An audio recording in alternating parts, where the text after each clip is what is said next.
Olá, caríssimos alunos.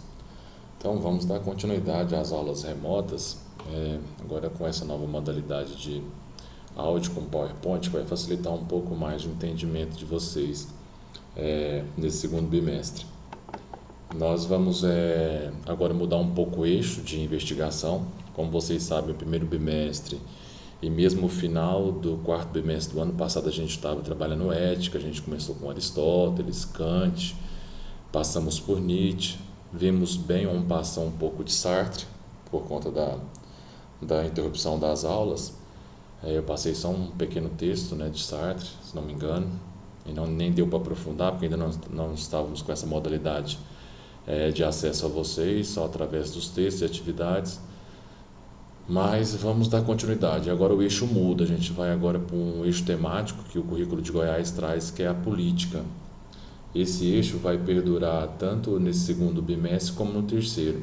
Então nós vamos começar com a política clássica, que digamos na filosofia a gente tem sempre essa mania de nomear alguns pais da filosofia, né? Você tem um pai da filosofia antiga, Sócrates, você tem um pai da filosofia moderna, que é Descartes, e você tem também o pai da filosofia política na modernidade ou na filosofia política clássica, que é Maquiavel. E o Maquiavel é muito interessante sobre vários aspectos da cena política e mesmo da filosofia política, que é uma das disciplinas eminentemente filosóficas, estritamente filosóficas, que ele vai trazer interessantes apreensões para nós e até mesmo pontuações sobre o príncipe, o político. Então, uma das suas obras magnas, ele vai trazer para nós isso, que é O Príncipe, o nome da obra, e vai ser bom para a gente compreender, dentro desse norte que nós estamos seguindo, desse viés, o conceito de política, a teoria do Estado, as articulações, os conflitos que a cena política traz, a questão do consenso e do dissenso, como que a política é um lugar de correlação de forças, como diz Gramsci. Então, inicialmente, vamos estudar Maquiavel, o uso da força, da astúcia, por parte do príncipe, pegando as figuras ali que ele vai buscar no reino animal do leão e da raposa. Aprofundaremos alguns aspectos entre ética e política que Maquiavel vai trazer, como uma certa separação entre ética e política, coisa que em Aristóteles era muito presente. E vamos também entender as relações entre fortuna e virtude num segundo vídeo.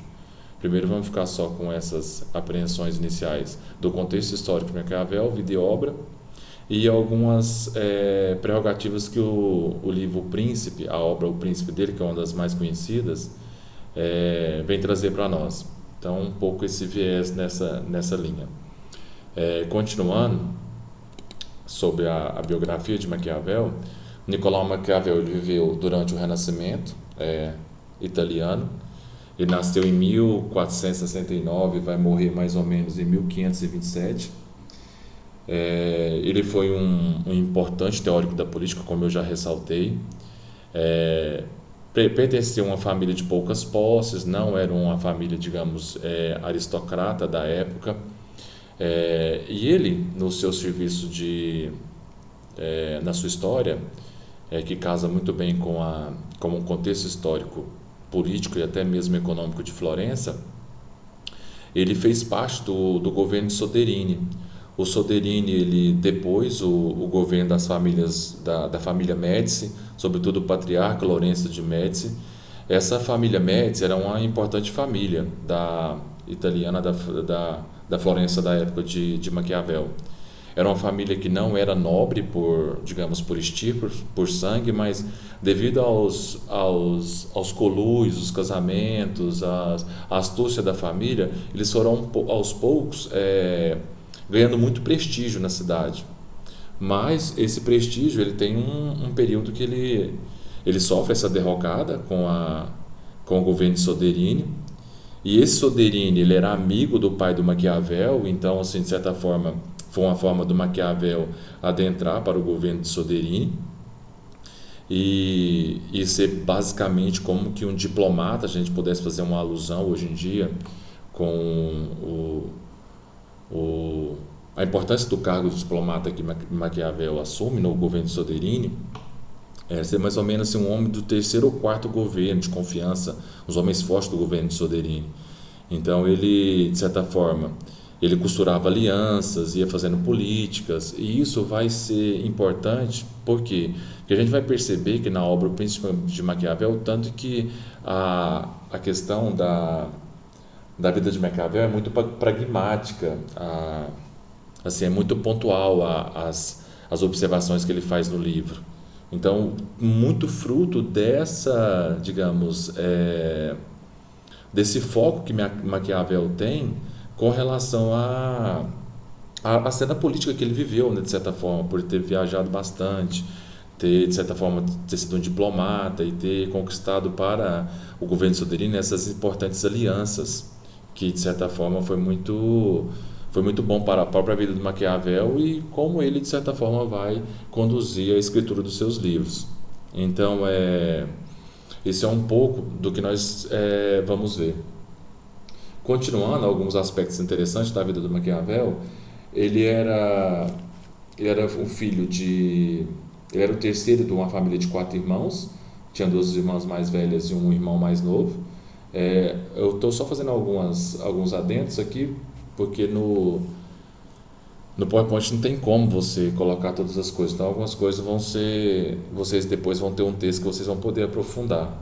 Então, há poucos registros sobre a juventude do Maquiavel. Ele se casou em 1501, teve mais ou menos seis filhos, quatro filhos e duas filhas.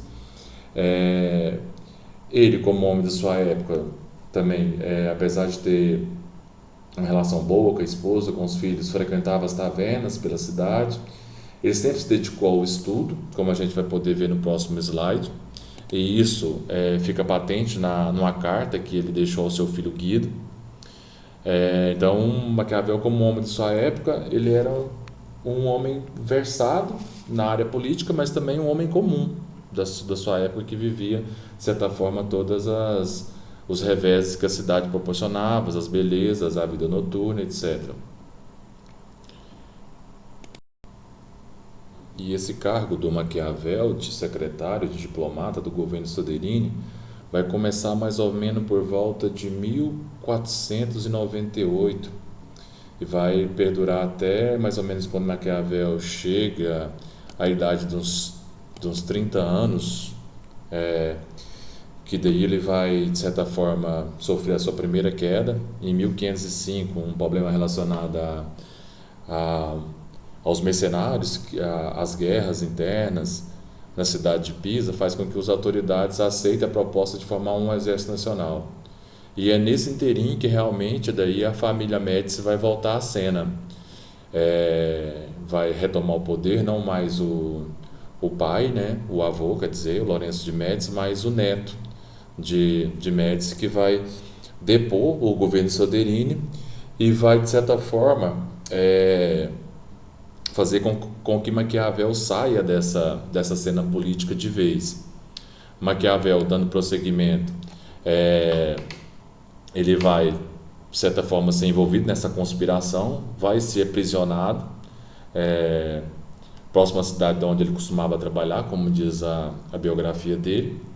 Ele se recusa a fazer as confissões necessárias para continuar no poder, ele sofre muito com a tortura e depois disso ele de certa forma vai sofrer uma reclusão, ele vai abandonar Florença e vai seguir para essa cidade de Santa Andréia em Percutina, local onde existe até hoje. Até compilei aqui para vocês uma foto da cidade para vocês terem noção da cidade onde Maquiavel fica recluso. É nesse período, de certa forma, que vai começar a Maquiavel a escrever as suas principais obras, nesse período. Só para a gente ficar atento a algumas questões desse contexto histórico, que é interessante a gente pensar, Florença, e como a Itália como um todo, não era como a cidade de Espanha e França, que era forte do ponto de vista político e próspera do ponto de vista econômico. A cidade de Florença, na Península Itálica, ela era a Itália era toda fragmentada, não era você tinha várias cidades-estados como Na época da Grécia, você tinha Atenas, Esparta, e cada cidade eram autônomas, né? Como a gente estudou em história. Mas a Itália da época de Maquiavel era toda fragmentada. Você tinha as cidades autônomas, você tinha Florença, Pádua, Roma, Milão. Cada um era tinham os seus territórios próprios geográficos, a sua geopolítica era independente uma da outra e não era unificada. E Florença era, em vista das outras, era uma cidade que vivia muito golpes, muitas rixas, vivia de certa forma muita crises políticas, e isso favoreceu de certa forma com que Maquiavel pudesse pensar a sua principal obra, O Príncipe. A gente vai ter assim, de certa forma, uma um escrito político de Maquiavel muito voltado para a realidade da sua época, justamente para essa cidade essa Itália que a gente conhece hoje, que antigamente era toda fragmentada, nem sempre foi assim, né? Uma cidade unificada, um país unificado, quer dizer, desculpa. Então, nesse sentido, o exílio vai fazer com que Maquiavel comece a pensar sobre política. Aí ele começa a escrever sobre essa cena política que ele presenciou nas suas viagens, nos seus acordos, nos seus relatos. Aí ele vai escrever a partir dessa realidade política que ele viveu, dando prosseguimento às suas principais escritos são o Príncipe, esse que eu coloquei aqui para vocês. Essa obra é uma das principais obras de Maquiavel e a mais conhecida. Os comentários sobre a primeira década de Tito Livio, que são publicados póstumamente.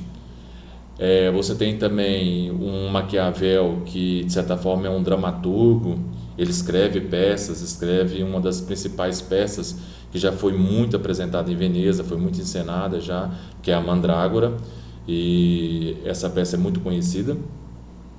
Então vamos ter aí um Maquiavel, de certa forma, que tem na cena política uma grande precisão nos seus conceitos. Então essa obra, O Príncipe, que ela foi muito lida, ela é o livro de cabeceira de vários políticos. Por que isso, professor? Porque, de certa forma, ele vai pôr nessa obra duas coisas interessantes: como conquistar o poder e como permanecer no poder. Então, ele vai dar assim regras, receitas. É um livro pequeno, não é um livro grande, tem um pouco mais de 100 páginas ou até menos, dependendo da tradução. Então, é um livro de leitura fácil, tem interessantes apontamentos, interessantes prerrogativas para a gente pensar como conquistar o poder e como permanecer no poder, como se manter no poder. Então, o livro todo vai ser, de certa forma, essa postura de Maquiavel frente a isso, frente à política, sobre a cena política. Então, desdobrando esse argumento, podemos dizer que as ideias centrais do livro O Príncipe, que nós vamos tratar nas nossas aulas seguintes, são o nascimento da ciência política, podemos dizer, que a escritura de Maquiavel não é baseada em nenhuma coisa metafísica de como devem ser as coisas, como na ética, ou de qual é o bem comum para todos, mas de certa forma ele parte de uma segunda ideia que eu quero ressaltar, é esse realismo político.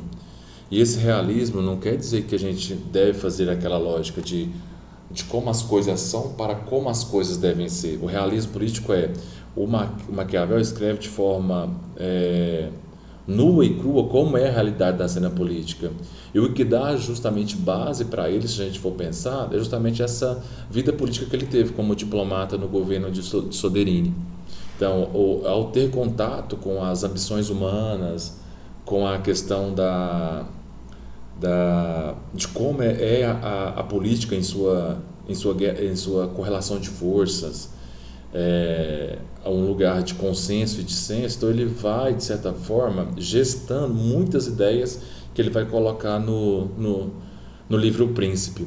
E isso vai ser muito bom porque casa muito com a noção de qual que é a função da obra O Príncipe para Maquiavel, que a gente vai ver na próxima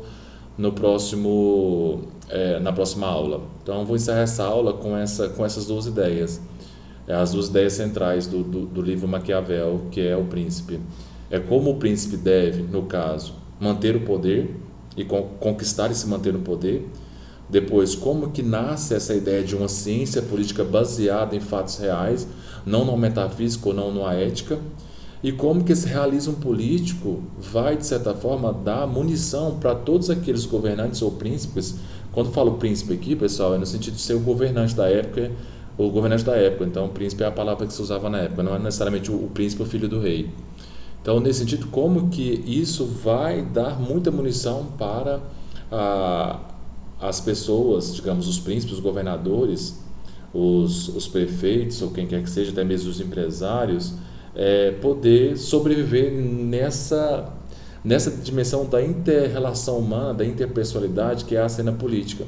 E esse livro vai ser muito lido por vários autores, sobretudo Napoleão Bonaparte, Francis Bacon.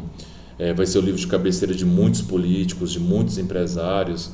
Vai ter muitos outros comentários da relação entre o Maquiavel e a cena do mundo dos empresários. Então você vai ter assim uma ligação muito forte de Maquiavel com essa linhagem de pensamento de como se manter no poder. Então eu vou encerrar essa aula e na próxima aula em seguida a gente vai ver um pouco o que é algumas referências do livro que vão ser importantes para nós. Tá ok?